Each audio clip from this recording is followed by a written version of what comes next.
De naoorlogske Wiek de Hoedemakerspolder in Dokkum is de ôfrûne jierren flink onder hand naam. En dat wie ek nodig. Een skoft wie in de plan voor de Wiek namelijk onduidelijk.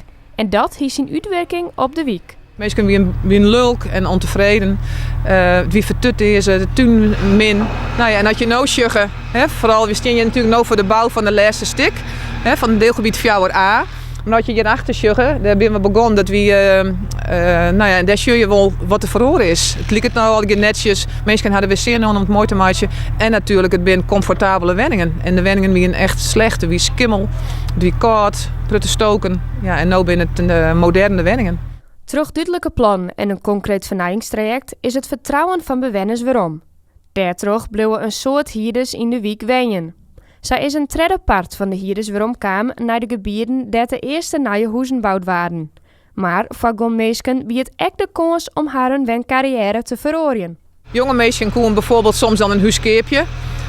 Maar voor oude mensen wie het echt soms een hele mooie kans. En in dit deelgebied, specifiek waar we nou voorstenen, daar wie het heel interessant omdat we correct oren nijbouw hierachter opleveren, levensloopwenningen. Dat betekent een slipkamer en een badkamer onder.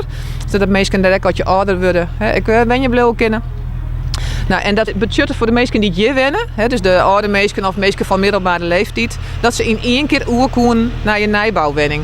In totaal worden in het laatste gebied in de Nijborg Hoedemakerspolder 44 hierwenningen realiseren. De bebouwing bestaat uit een mix van reguliere en levensloopbestendige wenningen, waar toch oud en jong toch elkaar wennet.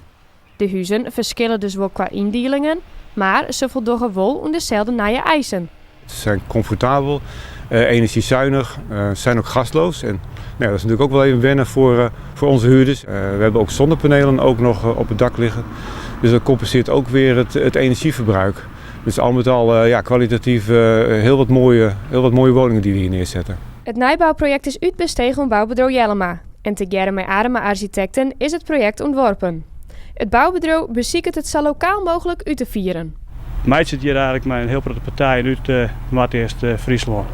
Het stempel er wel een beetje op mede in Noord-Eerst Friesland.